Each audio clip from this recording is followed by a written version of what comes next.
Assalamualaikum warahmatullahi wabarakatuh. Salam sejahtera untuk kita semua. Ya, dalam video kali ini, materi yang akan dibahas adalah tentang kromatografi kolom, yaitu tekanan rendah atau low pressure liquid chromatography, atau sering disingkat dengan LC.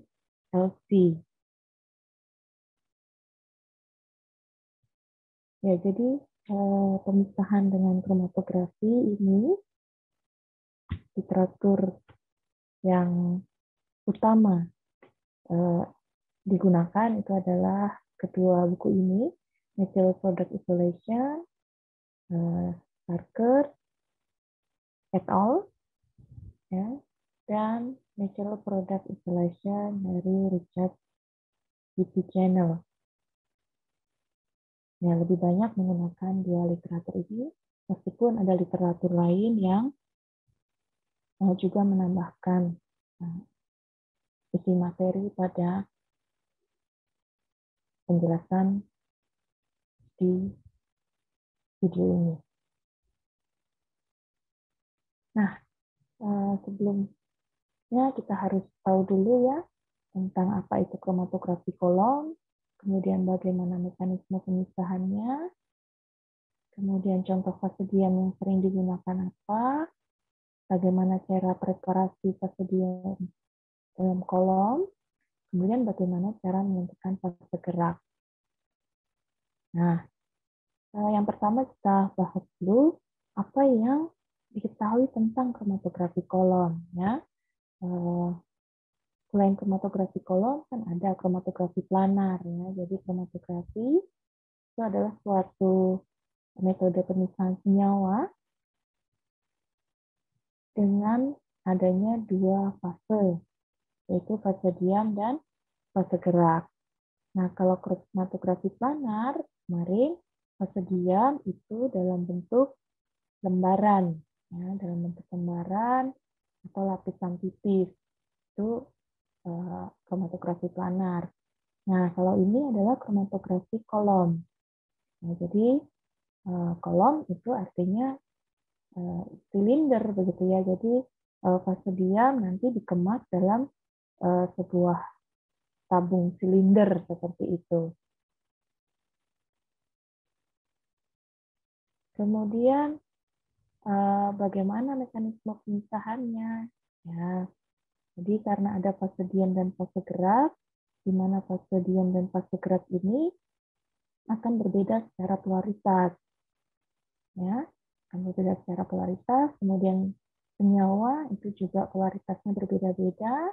Nah, tergantung pada interaksi dengan fase diam dan fase geraknya.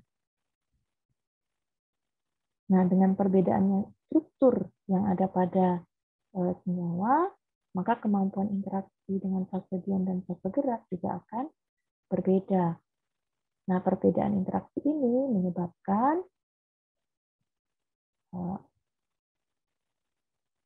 migrasi dari senyawa itu juga akan berbeda kecepatannya. Nah, nanti senyawa juga akan terelisi, kemampuan elisinya juga akan berbeda. Nah, pada kromatografi ini sering ada istilah sistem fase normal, ada sistem fase terbalik seperti itu ya. Kita ingat kembali apa definisinya ya. Jadi kalau kromatografi sistem fase normal itu adalah fase diamnya ya, lebih polar daripada fase geraknya. Sedangkan kalau fase terbalik itu adalah fase diamnya lebih non-polar dibandingkan fase geraknya. Nah, tentunya dengan dua sistem ini, ya kemampuan pemisahan senyawa juga akan berbeda. Nah, fase diam yang sering digunakan apa ya? Kalau planar itu ya, kemarin yang sering adalah silika gel seperti itu ya. Kemudian selulosa itu yang paling sering ya. Nanti kita akan bahas terlebih dahulu ya tipe jenis fase diam. Kemudian untuk preparasi fase diam kolom ini juga akan dibahas ya, karena apa? Ya karena kromatografi kolom tekanan rendah gitu ya, para peneliti itu mengemas sendiri kolomnya, sehingga pembahasan tentang preparasi itu juga akan dibahas ya. Hal ini berbeda dengan katakanlah KCKT ya, kromatografi kolom kinerja tinggi atau HPLC seperti itu.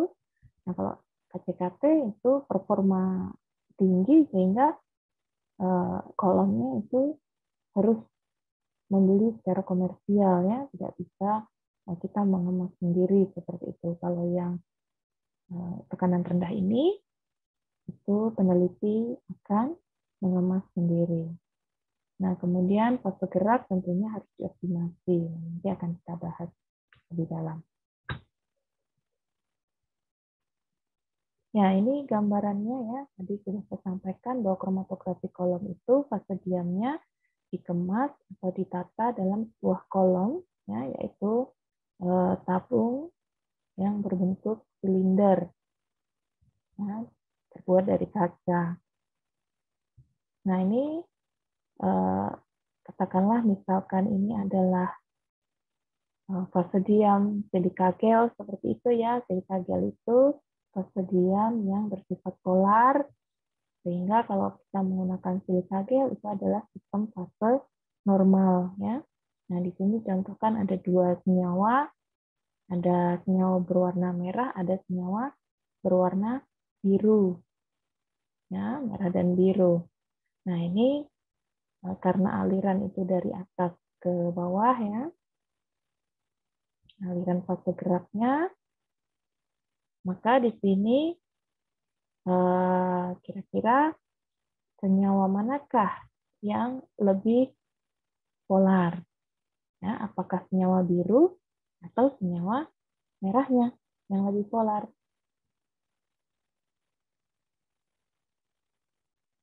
Ya. Nah, jadi kalau kita menggunakan fase diam yang ini adalah silika gel yang bersifat polar, maka fase geraknya lebih non polar. Nah, di sini senyawa merah itu lebih terelusi, ya kan? Terelusi lebih dulu dengan fase geraknya, ya. Sehingga di sini yang merah ini dia akan lebih non-polar, ya, dibandingkan yang biru. Yang biru lebih tertahan di fase diam, berarti dia lebih polar. Ya, jadi dia akan keluar lebih dulu yang merah. Nah, ini berkebalikan dengan KLT ya. Kalau KLT misalkan sama-sama dengan fase diam silika gel seperti itu, maka senyawa yang lebih non-polar itu akan lebih tinggi RF-nya. Ya, RF-nya lebih tinggi karena aliran dari fase geraknya itu kan dari bawah ke atas. Kalau yang kolom ini kan tidak, dari atas ke bawah, sehingga posisinya akan berkebalikan. Ya. Kalau KLT, senyawa yang lebih non-polar dia akan di atas, yang lebih polar di bawah. Tapi kalau yang kromatografi kolom, ya karena arah fase geraknya juga berkebalikan daripada KLT, maka di sini senyawa yang lebih non-polar itu justru ada di bawah. Yang di atas adalah senyawa yang lebih polar, yang lebih tertahan di fase diamnya. Ya. Oke, ini contoh yang lain ya. Ada beberapa senyawa terlihat berwarna ini ya.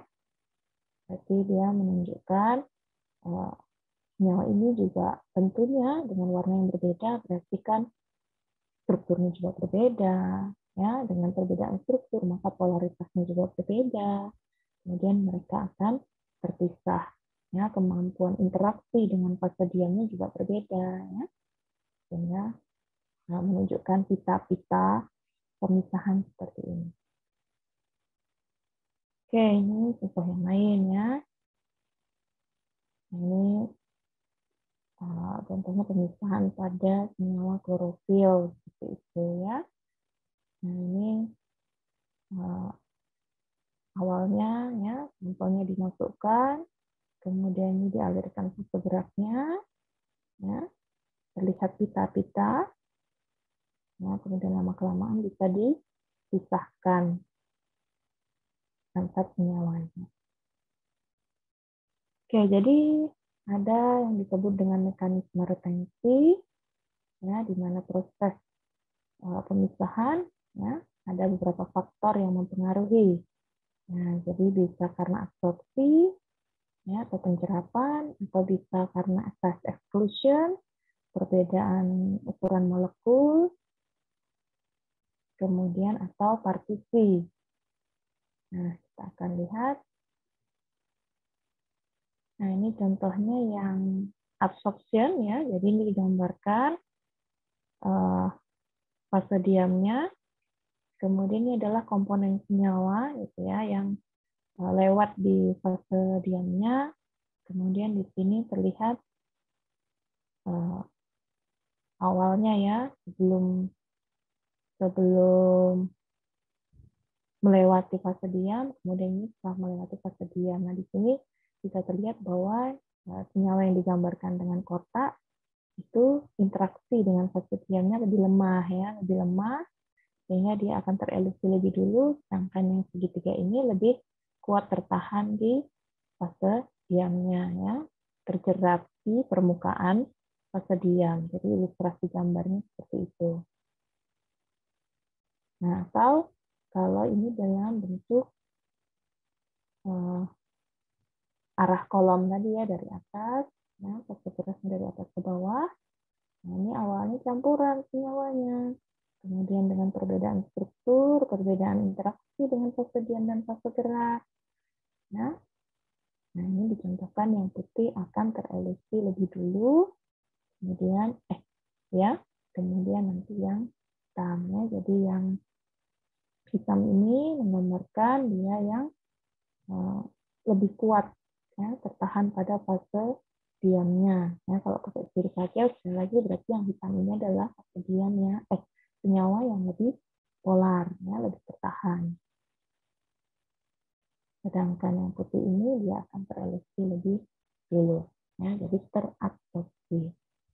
Oke, selanjutnya ini adalah phase exclusion. Ya, jadi phase exclusion ini digambarkan bahwa fase diamnya itu memiliki pori-porinya, pori-pori seperti ini, di mana pori-pori ini akan berinteraksi dengan senyawa. Nah, jadi sisi-sisi terluar dari pori ini ada gugus-gugus fungsi tertentu ya yang akan bisa berinteraksi dengan senyawanya. Ya, nah ini digambarkan kalau senyawanya besar begitu ya, dia kemampuan berinteraksinya lebih lemah.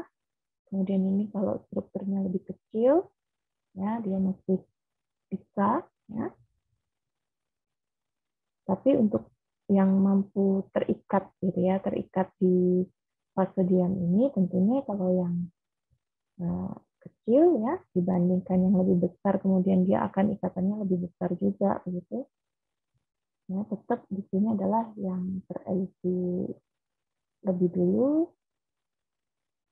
Ya, nah, kalau kita lihat weakly retain compound, kalau ini yang strongly retain compound. Nah, jadi di sini nanti akan terpisahkan berdasarkan ukuran partikelnya. Oke, kemudian ini kalau berbicara tentang partisi, ya, sistem partisi. Jadi di sini ada sebuah penyokong, ya, penyokong atau pendukung begitu.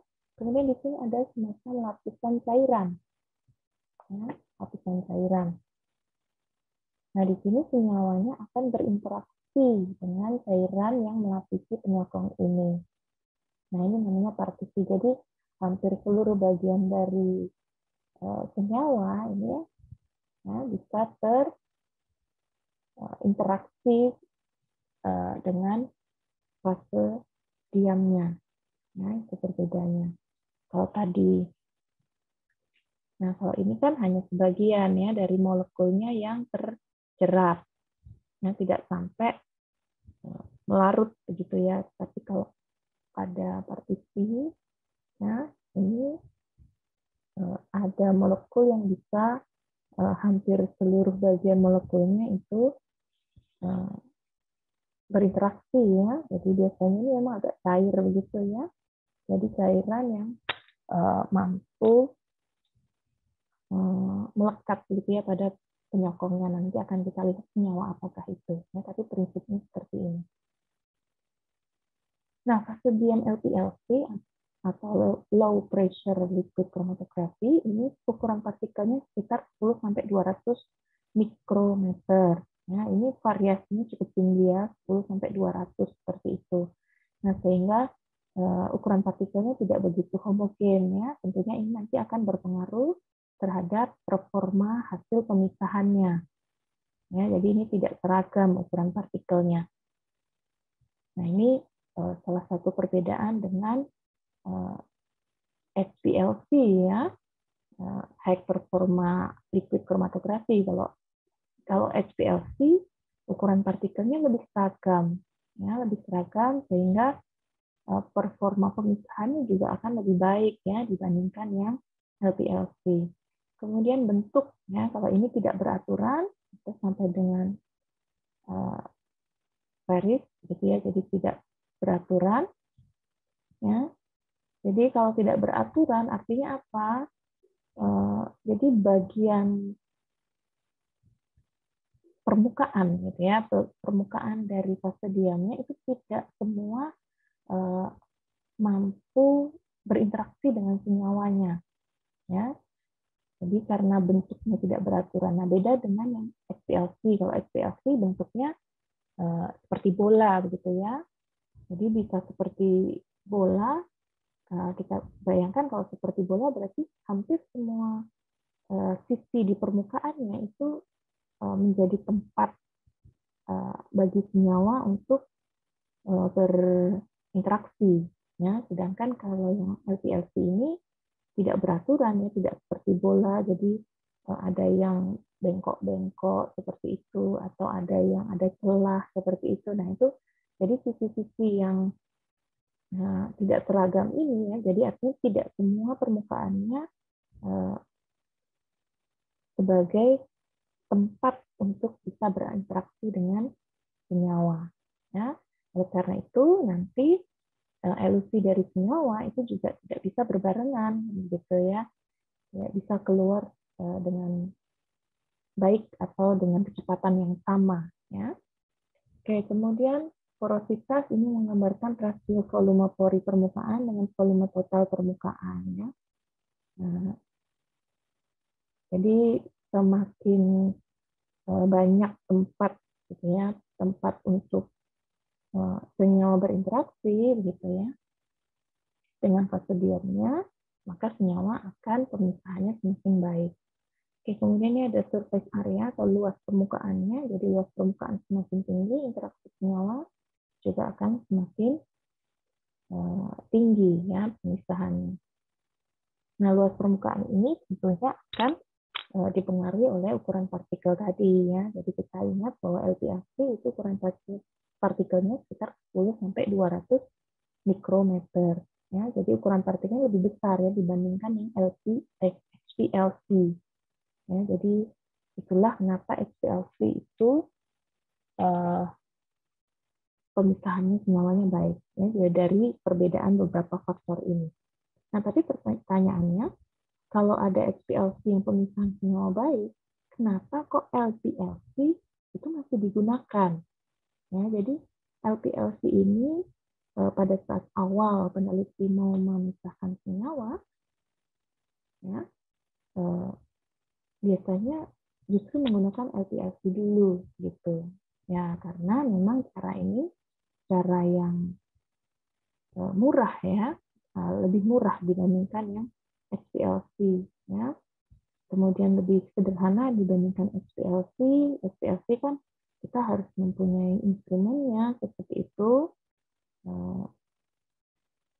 dan butuh pelarut-pelarut yang kualitasnya jauh lebih tinggi dibandingkan LPLC. Jadi karena murah dan ya mampulah memisahkan senyawa meskipun performanya tidak sebaik HPLC, ini masih cukup banyak digunakan oleh para peneliti. Oke, kita berbicara selanjutnya adalah tentang fasodium, ya, silika. Nah, ini paling banyak digunakan. Ini merupakan polimer 3 dimensi, unit tetrahedral silikon oksida, ya, atau SiO2 yang mampu menjerat air. Nah, luas area permukaannya itu sekitar 100 sampai 800 meter kuadrat per gram. Ukuran partikelnya berkisar 40 sampai 200 mikrometer.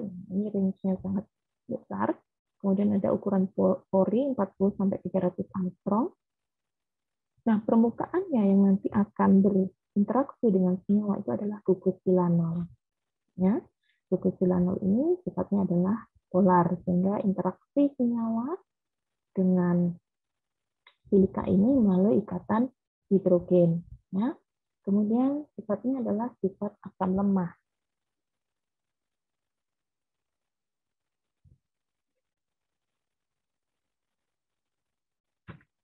Ya, sifatnya adalah asam lemah ya. Jadi ini contohnya.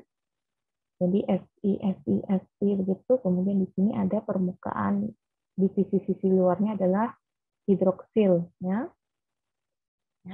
atau silanol ini.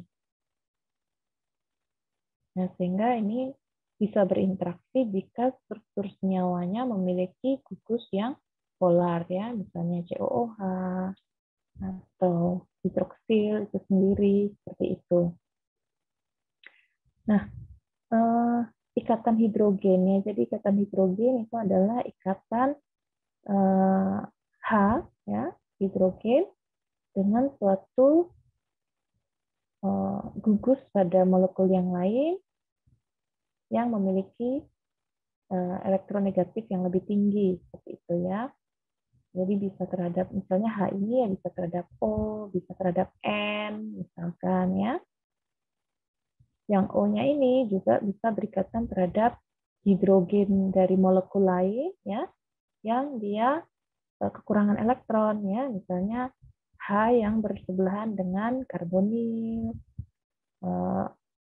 kemudian H yang bersebelahan dengan oksigen, H yang bersebelahan dengan nitrogen. Nah, oke, pusat aktif gugus hidroksil yang dapat berikatan hidrogen dengan senyawa tadi ya sudah. Kemudian senyawa terikat kuat ini adalah asam karboksilat, amina, amida. Ya. Kemudian kadang juga digunakan air.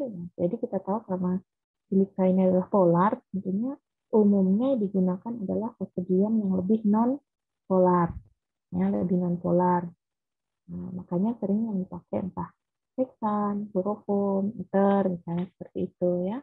Tapi kadang ya untuk senyawa yang mengarah ke polar itu juga menggunakan air untuk elusi senyawa yang cukup kuat terabsorpsi di silika, ya, entah itu air atau kadang metanol juga, ya, yang bersifat polar. Ya, semakin tinggi komposisi air atau metanol yang digunakan, ya, maka silika gel ini bisa larut seperti itu dan bisa mengkontaminasi eluatnya, jadi ikut terelusi nanti silikanya. Nah, sehingga kalau menggunakan air atau metanol, ini harus dalam kondisi pH kurang dari 7. Nah, karena apa tadi?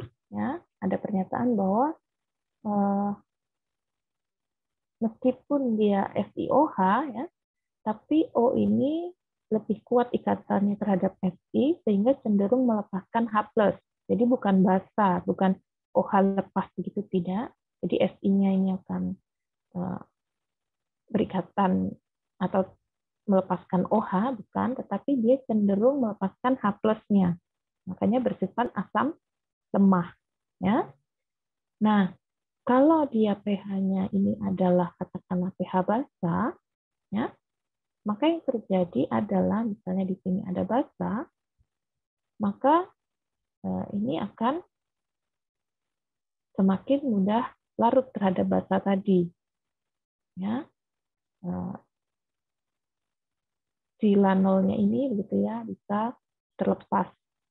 Ya, karena ini dia asam kan ada basa. Begitu. Nah, sehingga kalau menggunakan air atau menggunakan metanol harus dalam suasana asam. Sehingga di sini tidak mengalami ionisasi, ya. Jadi kelarutannya pada fase gerak yang tadi mengandung air atau metanol itu juga akan berkurang. Ya, berbeda tadi misalnya di sini fase geraknya suasana basah, maka dia akan ada terionisasi, ya, terionisasi kemudian bisa lepas larut di fase geraknya. Itu ya, jadi pada kondisi terpaksa harus menggunakan air untuk elektrik senyawa yang memang dia bersifat polar, ya, maka komposisi air atau metanolnya jika memang butuh lebih banyak, maka pH-nya harus dijaga kurang dari 7 supaya silika gel yang larut bisa diminimalisir dan tidak mengkontaminasi eluatnya. Oke, kemudian selanjutnya adalah bonded to silica gel. Ya, jadi silika gel yang dibonded seperti itu ya, atau ada pengikat di silika gel ini ya. Jadi ini adalah modifikasi sifat fisika dari fase diamnya ya, supaya akan mengalami modifikasi terhadap kemampuan pemisahan senyawanya, kromatografinya seperti itu. Nah, di sini adalah contohnya ya, preparasi dari bonded silica gel. Jadi ada silika ya, yang mengandung silanol tadi direaksikan dengan alkil silil seperti ini. Kemudian ini kita lihat ya, ini ada R begitu. Tergantung ini nanti R-nya bisa C1, C2, C3 atau benzen seperti itu ya. Ini ada Cl, ini ada silika, di sini ada CH3, CH3. Nah, ini nanti Cl-nya akan terlepas, kemudian O yang dari ini ya, oksigen dari silanol ini akan mengikat silika ini. Nah, inilah yang disebut dengan terbonded tadi ya. Jadi akan berikatan dengan silika lagi, tapi silika ini mengikat CH3, CH3 dan R. Seperti itu ya. Nah, ini R-nya bisa 0 sampai 16. Ya, atau bisa juga fenil dan lain-lain, itu akan ada datanya. Nah, dengan melihat ini ya, maka bisa kita katakan di sini misalnya katakan ini C1. Berarti di sini kan ada tambahan C. Ya, suatu molekul kalau ketambahan C berarti dia akan semakin non-polar. Kalau katakanlah di sini C-nya 2, C-nya 6. Nah, berarti semakin panjang rantai C, maka dia semakin non-polar. Ya kan? Seperti itu. Ya. Jadi ini modifikasi ya. Jadi bisa membuat fase diam ini yang awalnya kalau silika itu hanya polar saja, nah ini bisa bervariasi ke lebih non polar. Ya. Nah, kemudian ini ada contoh yang lain ya. Sehingga kalau ini non polar ya, berarti kan nanti fase gerak yang dipakai itu cenderung lebih polar ya. Nah, bisa dikatakan fase terbalik seperti itu. Nah, tetapi di sini juga ada yang bisa normal phase, ya normal phase. Jadi misalkan ini silanol, tapi di sini ada CN-nya, ya ada CN. Seperti nah CN ini kan nanti dia akan bersifat tergantung fase gerak yang digunakan gitu ya. Jadi ini bisa berikatan hidrogen di sini. Ya kalau yang ini kan ikatan hidrofobik tadi R-nya atau ikatan van der Waals ya hidrofobik seperti itu. Ya, bukan lagi di sini yang berinteraksi bukan ikatan hidrogen lagi gitu ya karena di sini ketambahan rantai C seperti itu.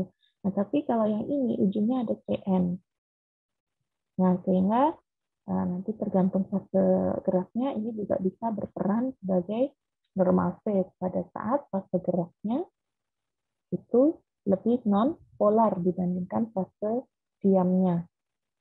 Tapi pada saat fase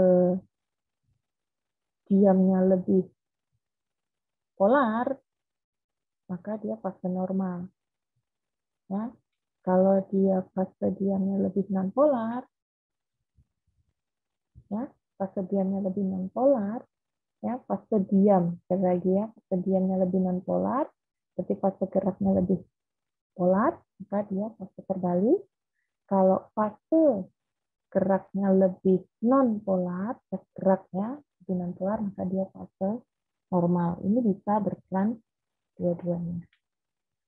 Oke, ini beberapa bonded yang ada ya. Jadi ada C1, C2, C5, C6, C8 seperti itu. Nah, ini ada namanya ya, TMS ya, ini bersifat reverse phase atau terbalik. Ini juga reverse phase, reverse phase, reverse phase, dan reverse phase. Nah, ini strukturnya. Jadi tadi di sini ada C3 ini berikatan dengan O tadi ya, O yang berikatan pada X. Nah, ini ujungnya CH3, C2H5, ya, R-nya tadi. Nah, ini semakin ke bawah, berarti semakin non-polar ya. Kemudian ini ada C12, ada C18. Nah, ini yang sering digunakan ya dalam pemisahan ya. Ada C18, oktadesilsilan, ODS, atau sering disebut juga dengan RP. Ini 18 ya, reverse phase gitu ya, atau ini liquid chromatografi. Ya, jadi untuk senyawa-senyawa ini ya cenderung akan bersifat liquid, sehingga cenderung partisi nanti mekanismenya. Nah, ini juga reverse phase, ini juga reverse phase. Nah, yang cyano tadi, contoh di depan, dia bisa berperan reverse phase, bisa normal phase.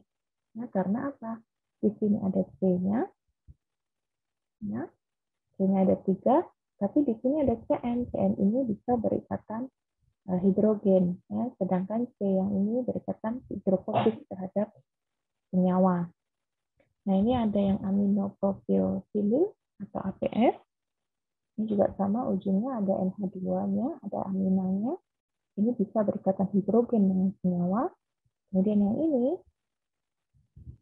C-nya ya, bisa berikatan hidrofobik dengan senyawa. Nah, nanti kapan dia bersifat reverse phase, kapan dia bersifat normal phase, sekali lagi tergantung pada fase gerak yang digunakan.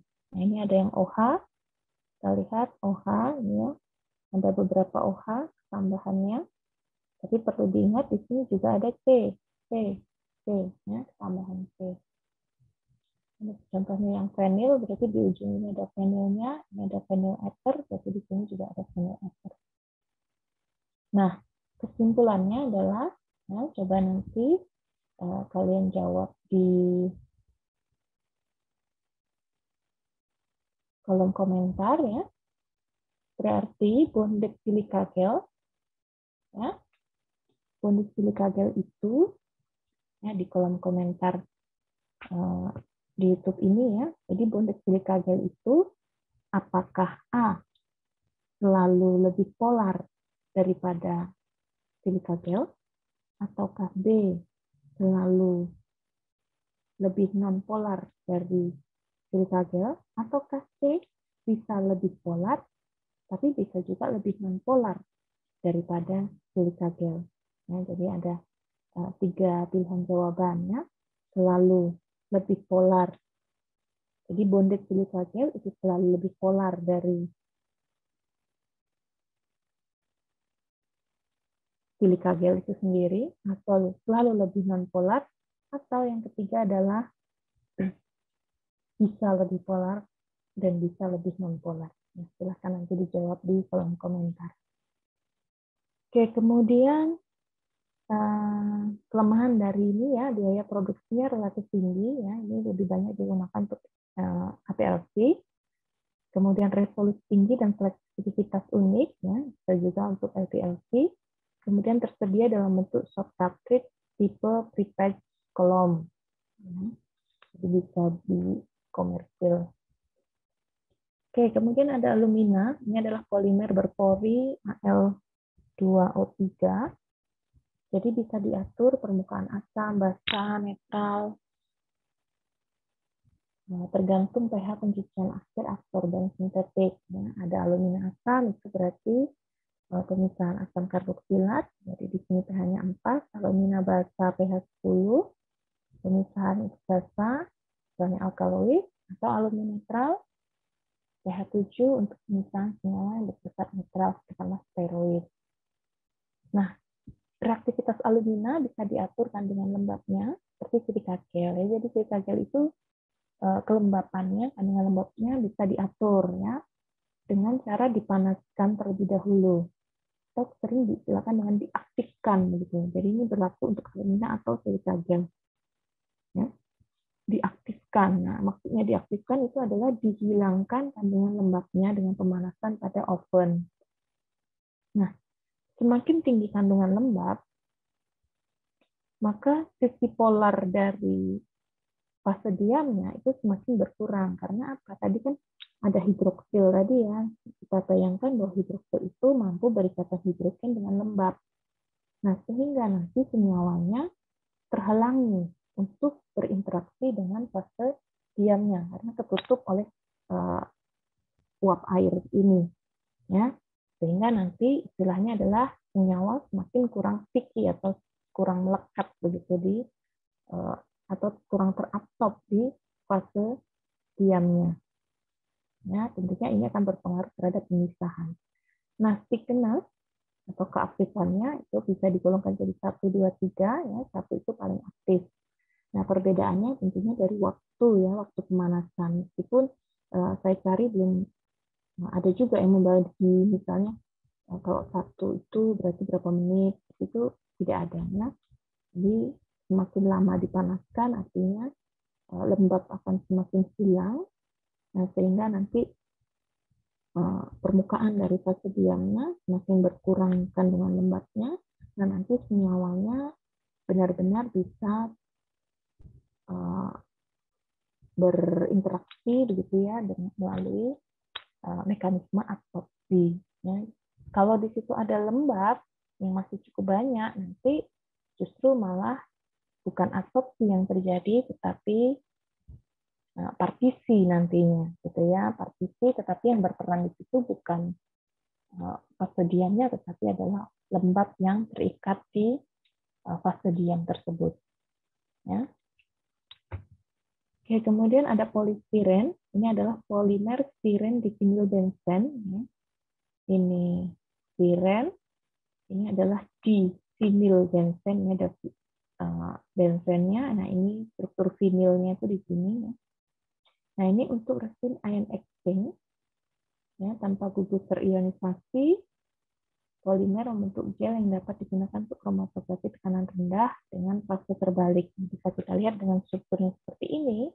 Ya, jadi di permukaannya itu tidak ada gugus-gugus yang bersifat polar ya, makanya dia cenderung bersifat non polar ya, lebih non polar. Ini fasenya terbalik. Ukuran partikel 250 sampai 600 dengan resolusi rendah ya, tapi bagus untuk proses desalting atau proses adsorpsi.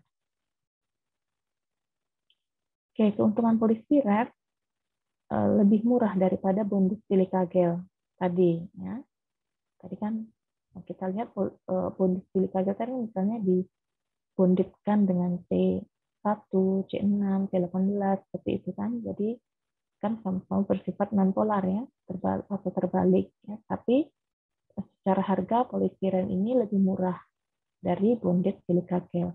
Kemudian problem yang potensial akibat silanol pada silika dapat dicegah. Ya, maksudnya apa? Maksudnya ini, pada saat kita membuat bonded silika gel seperti ini ya, kita reaksikan, reaksi ini kan tidak bisa terlihat oleh mata tentunya ya. Jadi tergantung dari industri ya yang melakukan bonded ini ya. Nah, maka di sini akan ada silanol yang tertinggal ya. Nah, kadang industrinya sudah melakukan upaya begitu ya, supaya jangan sampai ada jejak-jejak silanol bebas ini.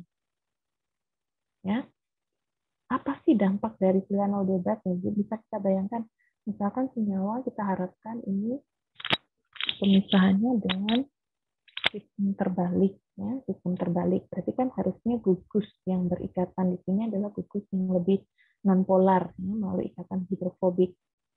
Tapi misalnya senyawanya juga memiliki gugus polar atau ada hidroksilnya, maka hidroksilnya itu bisa berinteraksi dengan ini.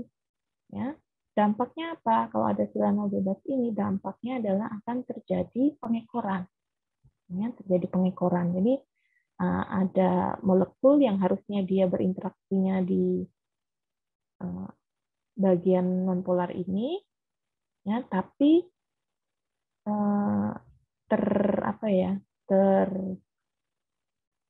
terjerat juga, ya, terjerat di silanolnya ini begitu, ya. Nah, jadi nanti ada sinyal yang ketinggalan, ya, ketinggalan di fosfodiam ini begitu. Nah, sehingga nanti elusinya dia harusnya strukturnya sama, dia bisa terelusi bareng, tapi tetap ada senyawa yang berinteraksi di sini gitu. Ada struktur senyawa yang sama, ya. Oleh karena itu, jejak-jejak silanol ini ya sebenarnya dari industri sudah mengupayakan adanya encapping. Jadi misalnya ini R18 begitu ya. Karena mungkin kalau sudah R18 ini akan ada halangan sferik pada saat bereaksi begitu ya. Nah, industri ini sudah mencoba mengcapping atau mereaksikan dengan OH yang rantai karbon yang lebih pendek seperti itu ya, supaya menutup jejak silanol ini. Nah, tetapi sekali lagi karena banyak sekali yang harus direaksikan, gitu, tetap bisa saja ada yang tertinggal dari silanol ya. Nah, inilah yang bisa menjadi kendala seperti itu. Ya, jadi ada problem yang disebut dengan silanol bebas tadi. Nah, sedangkan kalau polistiren kan tidak, strukturnya di sini ya sudah semua bersifat non polar, ya. Tidak ada bagian dari molekul ini yang bersifat ke arah polar. Nah, ini jadi misalkan produk alam, misal tanin, ya, dalam silika, kolom silika itu rendah. Ya. Kenapa kok dalam kolom silika rendah? Nah, jadi pada tanin ini kita tahu struktur tanin itu kan polifenol. Nah, polifenol ini ya memang dia ada benzennya kan gitu ya, tapi karena banyak struktur fenol yang ada di sisi-sisi luarnya, ya, maka dia akan lebih bisa terikat pada silika tadi, gitu ya, bisa berikatan hidrogen, nah, sehingga kadang terjerat kuat di situ. Nah, artinya recovery-nya itu akan rendah, ya, atau rendemen yang didapatkan itu kalau menggunakan yang silika gitu itu akan rendah karena banyak yang tertahan di fosfodiamnya. Nah, oleh karena itu dengan polistiren ya diharapkan nanti struktur benzennya yang akan berinteraksi dengan fosfodiamnya, ya, jadi tanpa hidroksilnya benar-benar hanya berinteraksi dengan fase geraknya saja ya melalui ikatan hidrogen. Ya, tapi ikatan hidrogen itu tidak terjadi dengan interaksi pada fase diam. Oke, kemudian ada poliakrilamid. Nah, ini untuk fast exclusion. Ya, tadi sudah ada di penjelasan awal. Ya, fast exclusion. Ini adalah berdasarkan bobot molekulnya ya, atau ukuran molekulnya. Nah, ini adalah polimerisasi dari akrilamid dengan NN, ya, NN metilen, metilen bis akrilamid, ya, membentuk sebuah poliakrilamid, ya, ini ya nyambung begitu. Nah, ini sering disebut atau dalam komersial gitu itu adalah biogel, ya biogel. Nah, ini biasanya untuk purifikasi makromolekul, misal karbohidrat. Ya, kita tahu karbohidrat kan makromolekul ya, dia sebuah polimer seperti itu ya. Karbohidrat kan terdiri dari beberapa monosakarida. Peptida juga sama. Peptida itu molekul yang terdiri dari beberapa asam amino ya atau tanin ya. Tanin itu juga strukturnya kita ingat kembali itu adalah bisa dari asam galat ya bergabung itu dengan gula atau dari katekin ya katekin bergabung banyak seperti itu bisa sampai ratusan molekul ya makanya ukurannya itu adalah ukuran yang besar. Nah, pada poliakrilamid ukuran partikelnya 45 sampai 180 tetapi permukaannya seperti ini ya ada pori-pori. Nah, pori ini yang akan berinteraksi dengan senyawa ya. Jadi kalau kita lihat ini ada sisi luarnya itu ada NH, karbonil, amida ini ya, amida seperti itu. Nah, jadi ini ada bagian polarnya, bagian polar sehingga ini bisa berinteraksi dengan air. Ya, meskipun tidak larut karena ini juga polimer juga ya, tidak larut tapi bisa berinteraksi gitu ya. Makanya nanti ada struktur dia bisa ngembang gitu ya, ngembang di dalam air ya. Oke, jadi sifatnya adalah hidrofilik ya, mampu berinteraksi dengan air karena tadi sisi luarnya ada amida tadi. Tidak bermuatan, baik untuk filtrasi gel, produk alan yang labil, mengembang dalam air, tadi saya bilang, jadi dia mengembang karena mampu berinteraksi dengan air yang tadi, kemudian selalu menggunakan air sebagai fase diam dan alkohol sampai 20%, ya, untuk meningkatkan kelaratan senyawa, misalkan.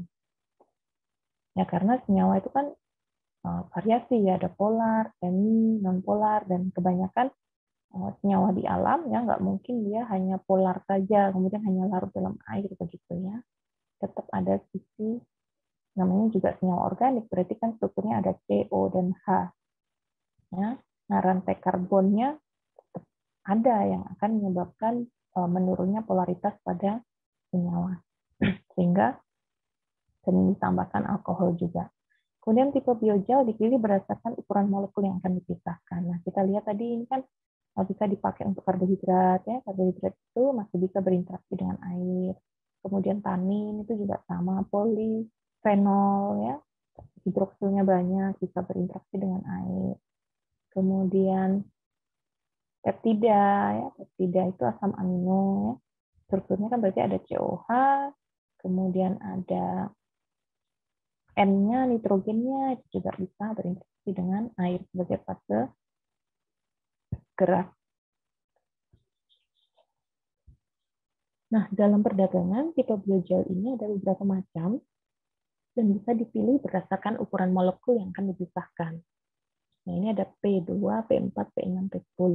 Nah, kalau kita lihat di sini, ya, semakin tinggi angka tipenya, P2, 4, 6, 10, maka yang dibutuhkan airnya untuk mengembangkan fase diam ini semakin banyak.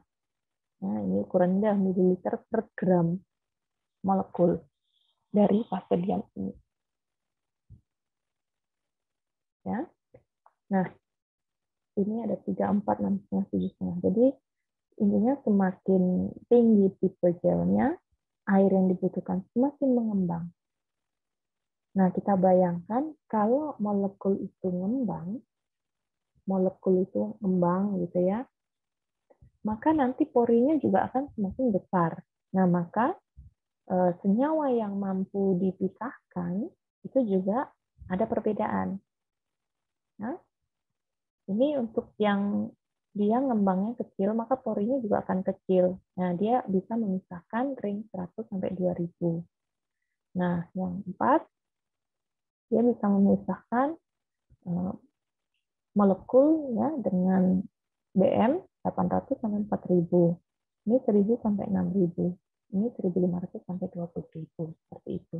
Nah, jadi semakin besar atau semakin mengembang fase diamnya, maka senyawa yang dipisahkan, kemampuan memisahkan senyawa juga semakin besar. Artinya molekul yang besar itu bisa masuk ke dalam pori-porinya kan begitu. Kalau molekulnya semakin mengembang. Ya. Nah, dari contoh ini ya, misalkan saya bertanya ya. Jadi misalkan kita mau memisahkan molekul, memisahkan senyawa gitu ya dengan misalkan antara ber-BM 200 dengan 1000. Ya. Berarti mana yang akan kita gunakan? Nah, itu pertanyaannya ya, silahkan nanti dijawab di kolom komentar. Ya, jadi kalau kita mau memisahkan molekul 200 sama ukuran molekul 1000, ya 200 sama 1000. Berarti tipe mana yang akan kita pakai? Nah, nanti dijawab ya di kolom komentar. Nah, ini ya, kenapa kok semakin besar rongga porinya semakin besar, maka yang ukuran kecil itu tidak mampu memisah gitu ya. Ya karena interaksinya itu semakin kecil gitu ya. Ya interaksi semakin kecil. Jadi di sini ukuran molekul yang di bawah 100 itu akan keluar bersamaan, tidak terjerap di fase diamnya gitu ya. Ini juga sama. Semakin dia ngembang, maka ukuran molekul yang di bawah 800 itu akan berada dalam satu fraksi gitu ya, satu fraksi yang sama begitu. Ya. Jadi tidak mampu berinteraksi dengan fase diam ini. Nah, ini kalau ukuran molekulnya lebih dari ini bagaimana ya? Sama, dia juga tidak mampu untuk mengikat senyawa yang lebih besarnya, tidak cukup untuk masuk ke dalam pori. Nah, maksudnya begini, misalkan ini ada dua jenis ya, tipe begitu. Nah, ini porinya misalkan. Ini porinya lebih kecil ya. Ngembang dari molekulnya itu lebih kecil sehingga porinya lebih kecil ya. Sedangkan ini dia lebih ngembang gitu ya. Nah, porinya lebih besar. Nah, sehingga di sini misalkan di sini ada senyawa dengan ukuran molekul seperti ini, dia akan lebih tertahan kan di sini ya.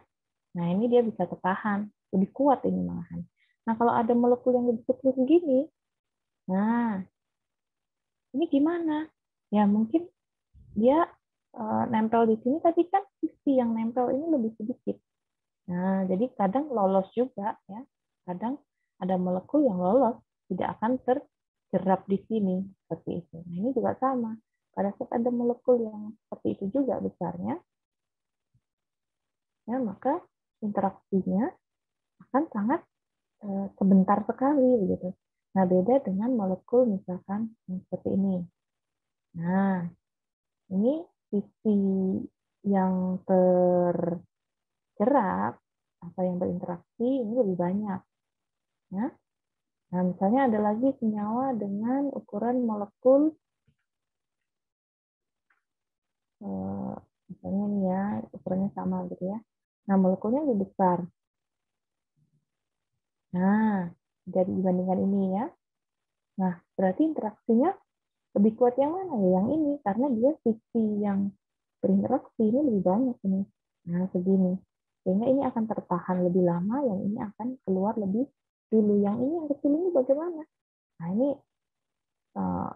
kecil sekali ya tingkat interaksinya, sehingga dia bisa lolos juga. Ya. Kalau pas dia lewatnya di tengah-tengah sini, berarti dia nggak ada interaksi dengan fase dianya. Nah, kalau ada, misalkan di sini ada ukuran molekul yang lebih gede, nah, segini, apa yang terjadi? Dia nggak berinteraksi dengan porinya ini, ya dia akan lolos, ya langsung lewat tanpa berinteraksi dengan porinya ini. Ya, sehingga dia tidak bisa terpisahkan. Misalnya antara molekul yang begini dengan molekul yang begini, gitu ya. Ya, ini sama-sama tidak bisa masuk ke pori-porinya ini, sehingga dia tidak berinteraksi dengan fase diamnya. Ya, dia akan gabung dalam satu fraksi. Seperti itu. Ini juga sama. Pada saat di sini ada molekul yang begini, nah katakanlah dia tidak bisa berinteraksi dengan porinya ini, ya, sehingga dia akan langsung lewat di fase diamnya tanpa berinteraksi. Nah, kalau ada senyawa molekul segini, ini beda ukuran molekulnya, ya kan? Nah, bagaimana ya? Dia akan terpisah dalam satu fraksi. Jadi tidak bisa memisahkan antara yang ini dengan yang ukuran ini. Padahal ini ukuran molekulnya berbeda, ya. Tapi ini dengan yang ini, dia akan bisa berada pada fraksi yang berbeda. Karena apa? Dia sempat berinteraksi dengan fase diamnya, ini juga berinteraksi dengan fase diamnya, ikatan interaksinya ini lebih sedikit daripada yang ini, nah sehingga ini akan keluar lebih dulu, ya, terelipsi lebih dulu dibandingkan yang ini, yang lebih terikat kuat. Nah, itu gambaran kecepatan migrasi. Ya, jadi yang berpengaruh terhadap pemisahan senyawa itu adalah jika senyawa memang memiliki interaksi dengan fase diamnya. Ya. Sekali lagi interaksinya bisa berbagai ikatan, ya, tergantung dari gugus molekulnya tadi sudah saya sampaikan. Jadi bisa ikatan hidrogen itu kalau ada hidroksil, kemudian ada N seperti itu ya. Kemudian hidrofobik itu pada rantai C, ya. Pada benzen itu hidrofobik, van der Waals pada rantai C, ya. Nah, tentunya interaksi ini tidak bisa terjadi kalau pada ikatan kovalen, ya. Terjadi ikatan kovalen, begitu nggak bisa, ya. Karena ikatan kovalen itu ikatan yang susah lepas, ya, susah lepas, sehingga senyawa dengan fase diam atau senyawa dengan fase gerak tidak boleh ada ikatan kovalennya, ya. Ikatan ion boleh, ya, misalnya terionisasi seperti itu nanti bisa mudah lepas juga, ya.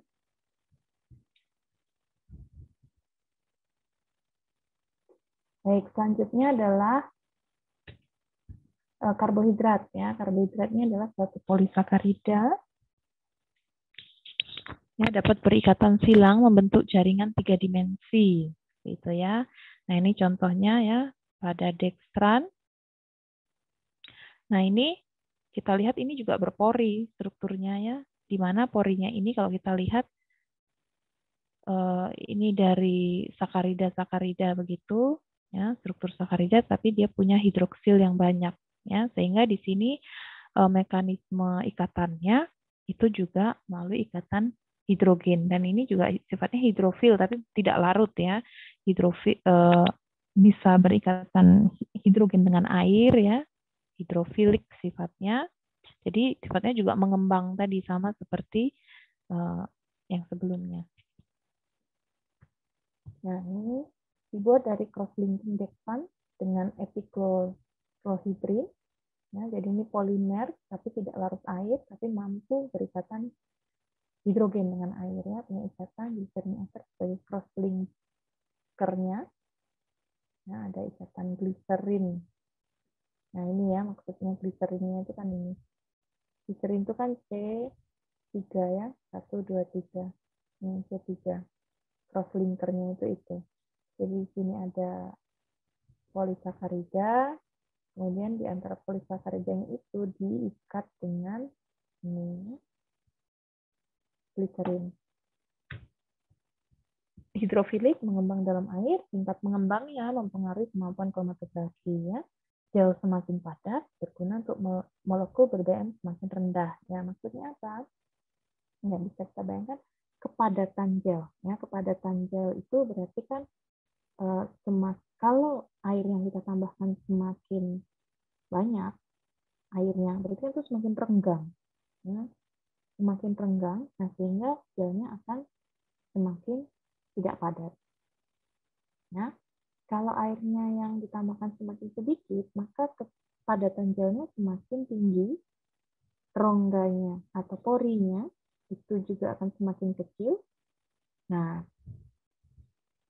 pori kecil maka mampu berinteraksi dengan molekul yang ber-BM lebih kecil juga. Ya. Nah, ini perdagangannya yang terkenal adalah Sepadex, ya, dikode dengan G10 sampai ini ada G100. Nah, ini juga sama, semakin tinggi tipe Sepadex-nya, ya, maka air yang dibutuhkan untuk mengembangkan semakin banyak. Nah, yang mampu berinteraksi dengan permukaan porinya tadi itu juga semakin tinggi. Ya. Oke. Kemudian ini juga sama ya. Jadi jika misalnya kita mau memisahkan ber-BM katakanlah 200 dengan 1000, kita bisa pakai tipe yang mana? Ya. Sama dengan pertanyaan yang tadi ya. Atau kalau kita mau memisahkan 200 dengan 10.000, berarti tipe gel mana nih yang akan dipakai?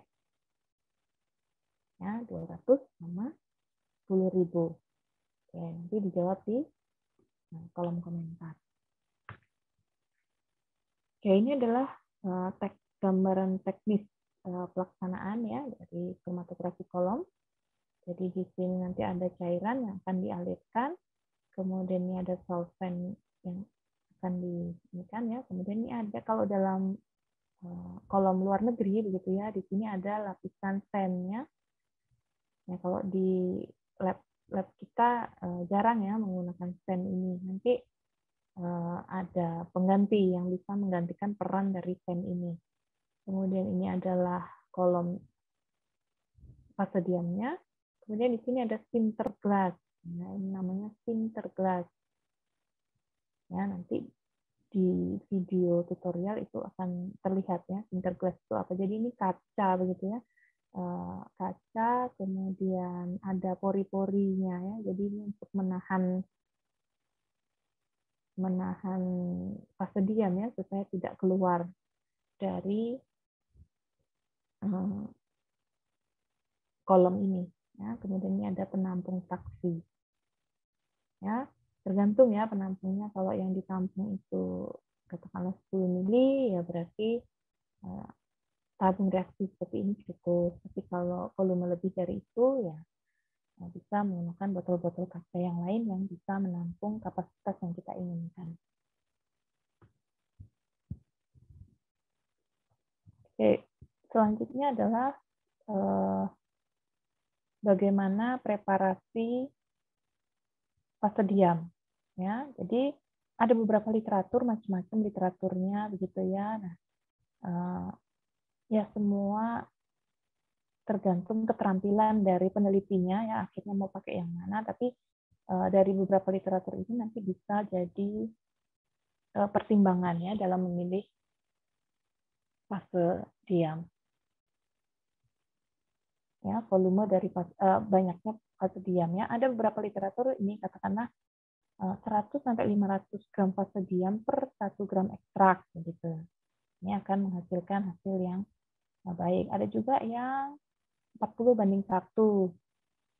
Ya, jadi beda ya sama yang ini. Kalau ini 100 sampai 500:1, kalau ini 40:1. Ini ada lagi yang lain tinggi kolom dengan diameter 15:1. Ya, jadi dilihat tinggi kolomnya juga berpengaruh begitu. Nah, kemudian metode packingnya ada yang slurry packing, ada yang dry packing. Ya, apa itu slurry packing, dry packing? Jadi kalau slurry packing itu prinsipnya adalah fase diam. Ya, fase diamnya ini ditambahkan dengan suatu solvent, ya, kemudian dalam bentuk slurry atau bubur begitu ya, kemudian dimasukkan ke kolom. Nah, itu yang cara slurry packing. Nah, kemudian ada yang dry packing. Dry packing itu ya ini dimasukkan dalam bentuk kering dimasukkan, kemudian ditap atau di vibrate settle gitu ya, ditap. Kemudian setelah ditap dia baru di rapi begitu ya. Jadi tujuan di vibrate ini adalah menghilangkan rongga-rongga udara ya.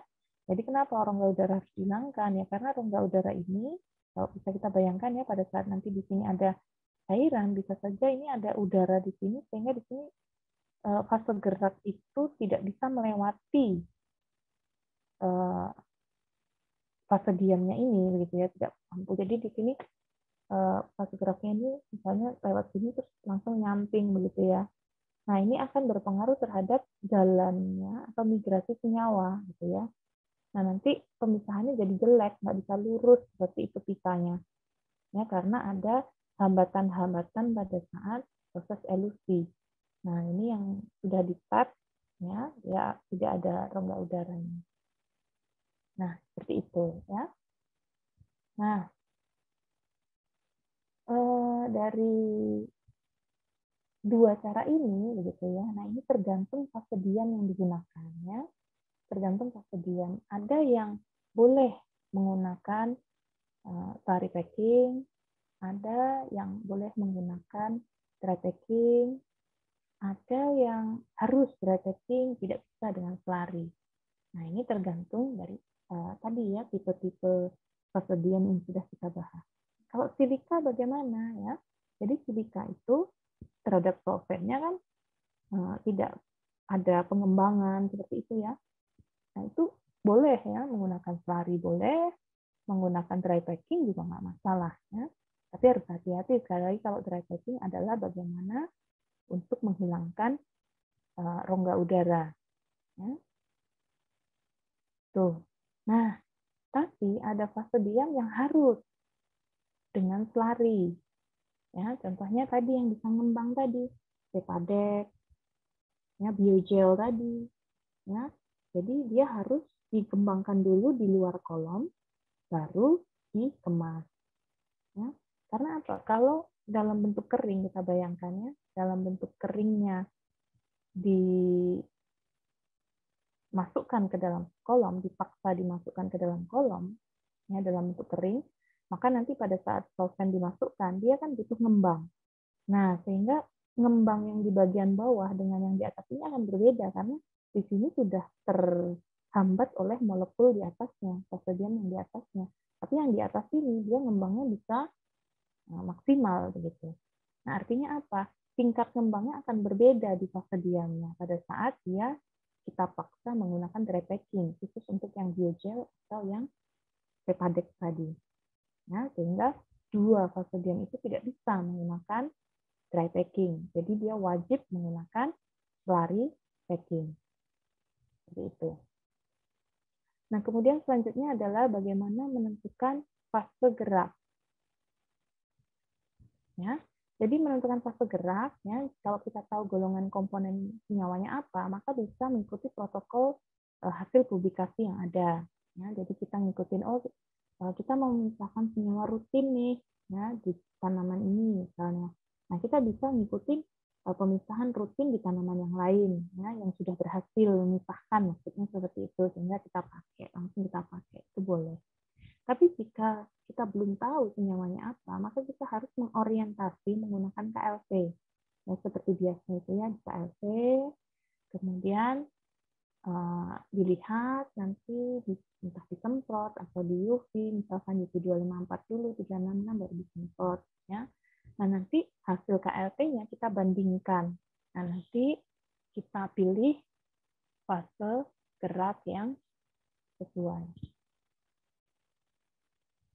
Ya. Nah, tergantung hasilnya seperti ini. Ya.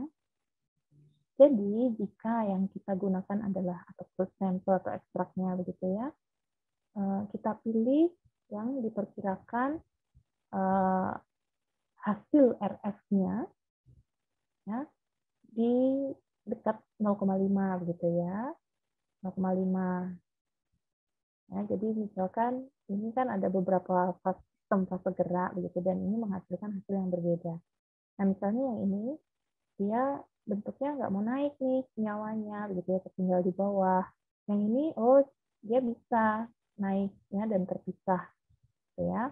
Nah kalau yang ini misalkan dia terelusi semua, begitu ya. Nah RF-nya di atas 0,5. Nah kalau terjadi seperti ini, maka ya kita bisa memilih sistem isokratis. Ya, sistem isokratis artinya apa? Jadi fase geraknya ya cuman ini tok saja ya yang dielusikan, ini bisa ya. Dan ini RF-nya maksimalnya adalah 0,5. Tapi dengan catatan ini senyawanya semua berada di 0,5 dan terpisah. Maka sistem isokratik bisa digunakan. Tetapi jika yang terjadi adalah RF-nya itu ada yang di atas, kemudian ada yang gini, maka isokratis ada yang di tengah, ada yang di bawah, gitu ya. Artinya apa? Sampelnya ini memiliki polaritas yang jauh berbeda. Nah, kalau seperti itu harus gradien sistemnya. Jadi sistem gradien itu adalah fase geraknya harus dirubah-rubah polaritasnya. Nah, jadi misalkan kalau sistem gradien berarti yang kita gunakan itu adalah yang RF-nya rendah dulu, ya masih di bawah 0,5 rendah, belum mampu memisahkan senyawa, baru nanti ini fase gerak yang kedua, baru nanti yang terakhir dipakai itu adalah yang mampu mengelusi senyawa, semua senyawanya. Kenapa kok nggak dibalik gitu ya, misalnya, kok nggak ini yang pertama dulu. Nah nanti senyawanya terlalu cepat keluarnya. Kalau senyawanya terlalu cepat terelusi, nah ini kan KLT ya, KLT kan dari bawah ke atas. Artinya ini interaksi dengan fase geraknya kan cukup tinggi nih interaksinya, sehingga di RF-nya di atas. Nah kalau ini dibalik nanti jadi kromatografi kolom, gitu, maka dia akan cepat keluar nanti senyawanya. Nah khawatirnya adalah senyawa ini keluar bersamaan, tidak jadi terpisah. Gitu. Nah makanya yang dipilih adalah yang RF-nya tidak terlalu tinggi, artinya kemampuan interaksi dengan senyawanya, fase geraknya tidak terlalu tinggi, ya, sehingga senyawa ada waktu untuk berinteraksi dengan fase diamnya, seperti itu. Nah ini yang awal senyawanya masih tertahan dulu di fase diamnya, ya. Kemudian nanti lama-lama dengan pergantian fase gerak mulai memisah. Nah kemudian nanti setelah mulai memisah baru dialirkan dengan fase gerak yang mampu mengeluarkan senyawa ini, tapi sudah sempat terpisah terlebih dahulu. Seperti itu ya. Jadi di sini kesimpulannya adalah apa? Isokratis bisa dilakukan jika ya RF dari bercak itu tidak melebihi 0,5 dan semua bercaknya itu terlihat terpisah. Nah, jika akan digunakan sistem gradien, maka ya fase gerak awal itu maksimal RF-nya di 0,5, tapi fase gerak akhir itu RF-nya harus di atas 0,2. Ya, harus di atas 0,2. Ya, patokannya seperti itu. Harus di atas 0,2. Nah, artinya apa? Harus di atas 0,2. Artinya tidak ada senyawa yang tertahan di fase gerak yang terakhir tadi, gitu ya. Jadi menjamin bahwa semua senyawa akan bisa terelusi, tidak ada yang tertahan di fase diamnya. Nah, makanya untuk fase gerak yang terakhir itu RF-nya harus di atas 0,2. Ya, sehingga kalau kondisinya seperti ini nggak bisa untuk fase gerak akhir, gitu ya. Nggak bisa ini pakai fase gerak akhir karena di sini RF-nya di bawah 0,2 sehingga nanti senyawanya akan tertahan, nggak akan keluar dari kolomnya. Sehingga kalau nggak keluar dari kolom berarti kita tidak bisa mendapatkan senyawanya. Oke, kemudian selanjutnya adalah bagaimana aplikasi sampel. Nah, aplikasi sampel ini ya ada dua cara, yaitu dengan sample solution atau larutan sampel, di mana larutan sampel ini masukkan begitu ya melalui di tepi atau pinggir dinding, tapi harus lewat pinggirnya, ya, supaya nanti dia bisa rata dan tidak merusak permukaan dari fase diamnya, tidak merusak tatanannya, ya, tidak merusak tatanannya. Nah, nanti dia akan merata di fase diamnya ini. Atau yang cara kedua adalah dengan pre-adsorb sampel. Ya, jadi sampel dengan diberi sebuah pengadsorb. Ya, jadi dengan adanya pengadsorb ini, maka diyakinkan sampel itu bisa homogen gitu ya di bahan pengadsorb ini. Ya, jadi prinsipnya aplikasi sampel ini adalah sampel nanti bisa homogen atau bisa merata, ya, merata di persediaan yang akan diaplikasikan gitu ya. Jadi kalau larutan sampel adalah di-applied on the wall dinding di atas lapisan sand, ya, kalau di luar negeri seringnya pakai sand gitu. Oke, kemudian kalau pre-adsorb sampel, ya ini sampelnya sudah diadsorb terlebih dahulu, diabsorpsi. Nah, jadi apa itu larutan sampel ya? Jadi larutan sampel itu bisa diterapkan jika apa? Jika sampelnya itu bisa larut di fase gerak awal yang dipakai. Nah, ketentuannya itu ya. Jadi sampel bisa larut di fase gerak awal atau bisa larut di fase geraknya, ya. Nah, kemudian dipipet dimasukkan ke atas kolom, ke bawah dibuka supaya sampai terabsorpsi lalu ditutup. Baru setelah itu diberi fase gerak. Nah, ini biasanya di bagian atas diberi pasir 5-10 mm atau bisa dengan kertas saring dengan diameter yang sama dengan kolomnya ditata biar rapi. Ya. Jadi permukaan ini juga akan menentukan nanti pemisahannya ya. Jadi kalau kita menata permukaan ini nggak rapi, nggak rata begitu ya, nanti senyawanya juga pitanya nggak rata, jadi bisa mengekor begitu ya, terjadi pengekoran. Tapi kalau rapi, maka dia semacam garis, ya, kayak tadi gambarannya. Tadi kan yang merah sama biru, yang di depan tadi itu nggak rapi begitu ya. Nggak rapi itu ada beberapa faktor juga ya. Mungkin tatanan dari persediaannya juga ya. Karena mungkin ada gelembung udara itu juga bisa. Nah, kemudian pre-adsorb sampel ini ketentuannya apa? Jika sampel yang mau dipisahkan itu tidak bisa larut di fase geraknya.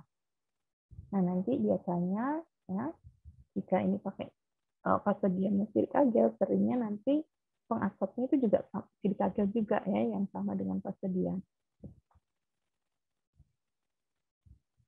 Kemudian ya, sampelnya dilarutkan dengan solvent yang mampu melarutkan senyawa, ya, etanol, ya, asetat atau metanol gitu ya. Lalu diberi 10 kali berat silica gel. Nah, ini dari buku tadi ya, buku channel tadi atau starter tadi seperti itu ya, ada arahan begini ya, diberi 10 kali berat silica gel. Ya, tapi bisa juga ada juga kebiasaan gitu ya, kebiasaan itu 1:1. Ya, jadi mungkin apa yang dilakukan orang berbeda-beda, tapi prinsipnya adalah metode yang dilakukan atau cara kerja rinci yang dilakukan itu harus dituliskan pada laporan, atau kalau itu dipublish di jurnal ya harus dituliskan di artikelnya secara rinci. Karena apa? Karena cara yang berbeda saja, ada modifikasi sedikit saja, itu bisa hasil pemisahan senyawanya berbeda. Ya, jadi seseorang bisa menghasilkan fraksi mendapatkan isolat seperti ini gitu ya. Pada saat orang lain menirukan gitu ya dengan cara yang sedikit berbeda saja, itu bisa hasilnya berbeda. Nah, jadi ini harus harus dijelaskan secara rinci ya. Ya, atau bisa bahan lain misalnya silica. Nah, kemudian serbuk kering nanti yang sudah teradsorb tadi dimasukkan ke dalam kolom. Nah, proses elusi ada dengan gravitasi, ada yang dengan tekanan, ini misalnya flash kromatografi, ada yang dengan vakum, ada yang dengan pompa, tapi pompanya ini bukan pompa tekanan tinggi, ya, tekanan yang low atau medium. Kemudian ada yang sistem gradien. Tadi ya, sudah saya sampaikan sistem gradien itu pada saat fase geraknya bervariasi yang untuk mengelusi. Tapi kalau isokratis itu tetap ya fase geraknya. Baik, berikut adalah gambaran ya beberapa perbedaan jenis sistem elusinya. Nah, jadi ada tadi sistem elusi gravitasi ya, kalau gravitasi hanya kolom, kemudian nanti di atas ada penampung fase gerak yang digunakan, bisa menggunakan corong pisah misalnya, kemudian ya dialirkan sesuai dengan kecepatan gravitasinya. Tapi ada modifikasi-modifikasi yang banyak dilakukan di lab ya. Ini ada flash kromatografi ya dengan menggunakan semacam tekanan. Ini ada sebuah regulator yang akan menentukan kecepatan tekanan atau menentukan tekanan dari gas untuk mendorong fase gerak ya. Jadi ini misalnya digunakan gas N2, gas nitrogen ya yang bersifat inert ya, nggak mungkin oksigen ya, karena kalau oksigen bisa mengoksidasi senyawa-senyawa bahan alam. Kemudian nanti regulatornya akan diatur dengan tekanan tertentu untuk mengalirkan gas ini ya, mengalirkan gas ke cairan agar terdorong untuk kemudian mengelusi. Nah, ini ada lapisan pasir, ya, lapisan pasir. Kemudian ini ada fase diam, ya, fase diam yang digunakan. Kemudian ini ada sinterglass, ya. Jadi sinterglassnya sudah menyatu dengan kolomnya, ya, desainnya. Jadi tadi sinterglass itu semacam gelas yang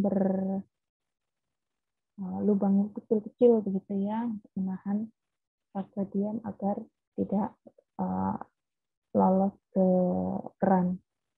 Kemudian ini ada dengan tekanan rendah atau tekanan medium.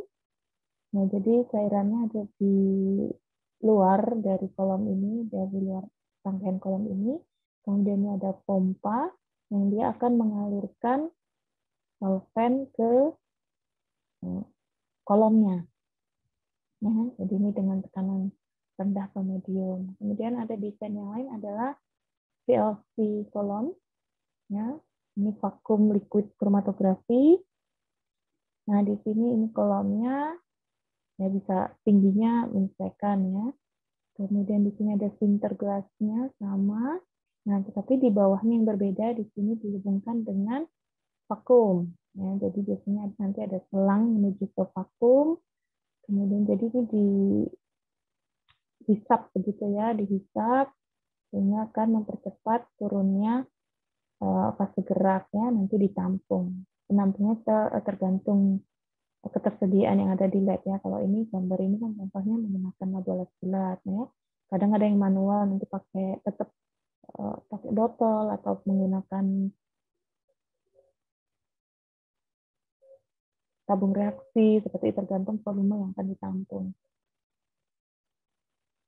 Oke, kemudian prosedur kerja umum dari kromatografi kolom fase diam. Ya, jadi ini untuk yang dry packing seperti itu, ada kolom preparation, ya, jadi tadi serbuk kering, kemudian dimasukkan, dihilangkan gelembung gas seperti itu ya dengan patching atau dengan filtrate. Kemudian dilakukan kolom equilibration, jadi ini penjenuhan fase diam dengan fase gerak. Ya, jadi dibasahin dulu seperti itu ya, dilewatkan dengan volume tertentu agar semua fase diam terbasahi. Baru setelah itu ada sample application. Ya. peletakan atau memasukkan sampelnya gitu ya. Jadi ada dua cara, yaitu dengan larutan sampel atau dengan pre-adsorbed sampel. Setelah itu dilakukan elusi terhadap sampel dan pengumpulan fraksi. Ya, idealnya untuk 100 ml maka fraksinya sekitar 5 sampai 10 ml. Nah, ini tentunya berbeda, tidak ada ketentuan pasti ya 5, 6, 7, 10 gitu ya. Jadi tergantung penelitinya menggunakan volume yang berapa. Nah, makanya prosedur pelaksanaan kolom gitu ya, itu benar-benar harus rinci sedemikian rupa agar tahu oh kondisi hasil seperti ini itu didapatkan jika ya yang dilakukan itu seperti ini, oh menampungnya setiap 5 mili misalkan, oh menampungnya setiap 10 mili, karena dengan perbedaan mililiter penampungan itu hasilnya juga bisa berbeda. Nah, kemudian ada modifikasi dengan secara sistem sama seperti kromatografi kolom gitu ya. Ini modifikasi jadi sudah ada dalam bentuk komersial ya, biasanya ukurannya kecil. Ya, jadi ini bisa dibeli ya, biasanya untuk clean up ya, atau untuk memisahkan senyawa dari unsur-unsur tertentu katakanlah gitu ya. Jadi digunakan cartridge gitu ya. Kemudian ini ada juga yang desain lain, ini dengan stirring, kemudian ini ada adapter. Nah, ini ada SPE kolom ya, solid phase extraction. Ya. Kemudian dengan diberi tekanan, ini nanti akan mendapatkan isolat ya yang lebih murni katakanlah ya.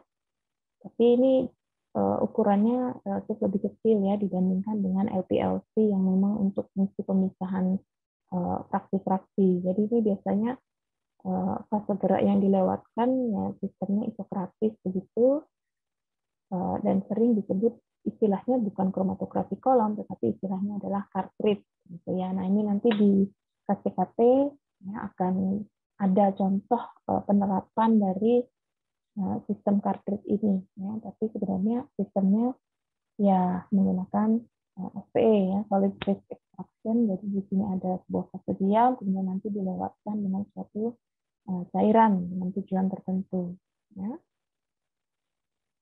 Kemudian nanti akan kita bandingkan ya teknik pelaksanaan dari kromatografi kolom ya. Ini contohnya gambarnya seperti ini. Jadi ini ada selang begitu ya. Ini nanti fase geraknya akan dilewatkan di selang ini begitu, sehingga ini masuk kategori yang ya kalau di video ini mengatakan fast kromatografi begitu ya. Jadi ada semacam tekanan rendah ya, diberikan tekanan tapi rendah. Nah, kalau yang ini yang PLC, jadi ini ada kolomnya, kemudian ini bagian bawahnya ada selang yang menuju ke vakum. Jadi ini prinsipnya dihisap ya. Kalau ini didorong fase geraknya, kalau yang ini fase gerak nanti secara manual dilewatkan, tapi nanti dinyalakan vakumnya akan menghisap fase geraknya sehingga alirannya menjadi lebih cepat. Oke, kemudian langkah selanjutnya adalah monitoring KLP. Jadi setelah menampung fraksi-fraksi begitu, ya nanti dilakukan monitoring terhadap subfraksi yang diperoleh. Ya, jadi kromatografi kolom ini tidak bisa langsung untuk mengidentifikasi senyawa. Ya, harus dimodifikasi dengan metode lain untuk melihat fraksinya. Nah, metode yang umum digunakan itu adalah dengan KLP. Ya, harapannya kan kita mau memisahkan senyawa dengan kromatografi kolom ya tentunya bisa mendapatkan senyawa yang murni nantinya. Ya, tapi itu memang akan susah sekali pada prakteknya. Ya. Nah, hasil KLT yang ideal seperti itu ya, seperti ini ya. Jadi ini kan menunjukkan misalnya ini ada beberapa fraksi ya, dapatnya cukup banyak ini. Nah ini ada fraksi ke 1, 2, 3 ya, ke-5 atau ke-6 ini ya, mulai fraksi ke-6 1, 2, 3, 4, 5, 6, 7, 8 sampai sekitar fraksi 9 ini ya, fraksi 6 sampai fraksi 9 gitu ya. Ini menunjukkan satu bercak gitu ya. Di bawah ini kan nggak ada ya, artinya satu bercak. Artinya apa? Di fraksi ini secara KLP yang diterapkan ini bisa dikatakan murni gitu ya, mengandung satu senyawa ya, hasil fraksinya. Jadi ini per tabung reaksi tadi ditampung tadi itu ditotalkan KLP gitu ya. Oke, kemudian ini fraksi selanjutnya ya, ini juga terlihat satu senyawa ya.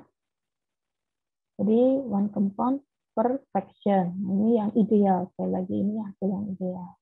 Kemudian hasil ideal yang kedua adalah adanya clean fraction between different compound. Jadi ini kan ada, kalau ini bisa dikatakan kita mendapatkan dua senyawa. Nah ini di fraksi yang awal, ini yang di fraksi terakhir gitu. Nah tapi di antara fraksi yang ada senyawanya ini ada yang clean, yang tidak ada senyawanya. Artinya kalau itu digambarkan secara pita ya, kromatografi kolom gitu. Tadi ya kolom, silinder ya, pitanya itu terpisah. Ya, jadi tidak gandeng. Ya.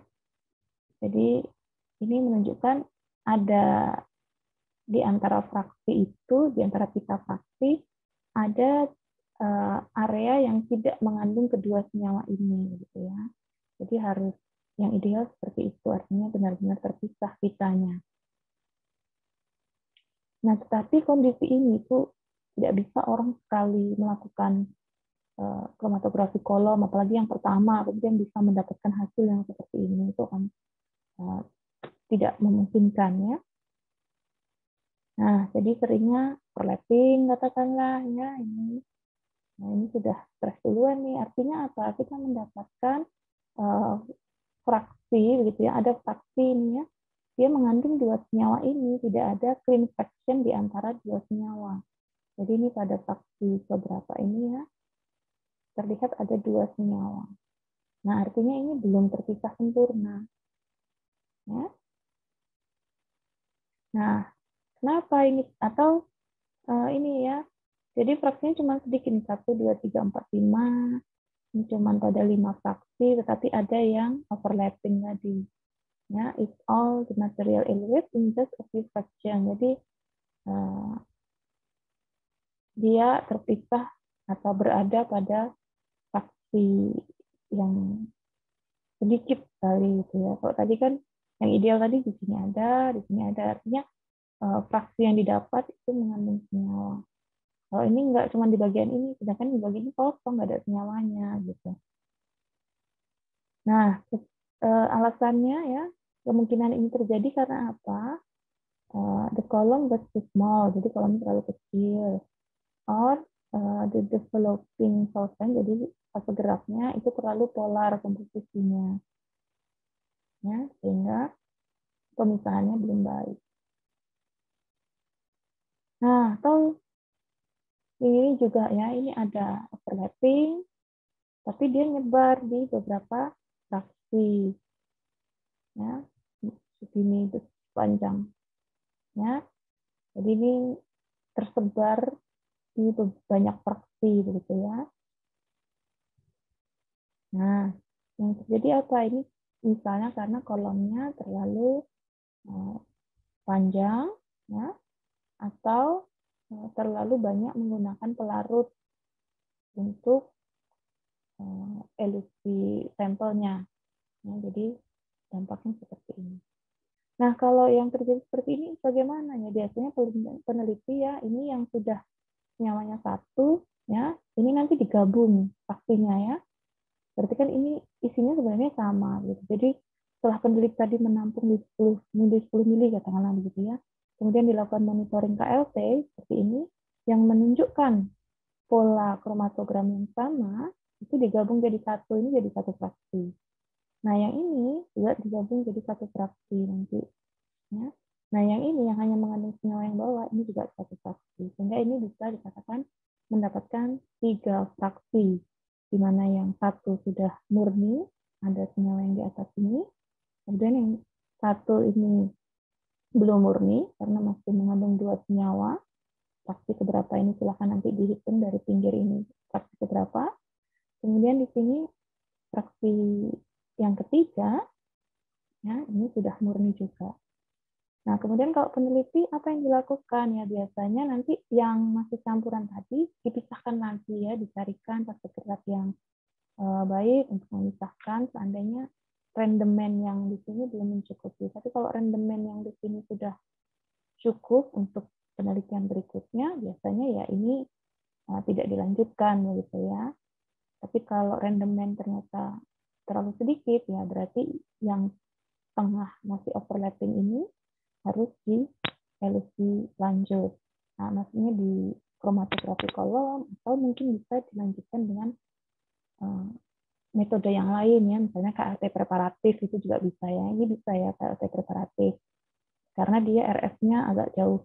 Ya, ini bisa dipisahkan dengan KLT preparatif. Oke, demikian penjelasan tentang kromatografi kolom part 1 ini. Semoga bisa dipahami dengan baik.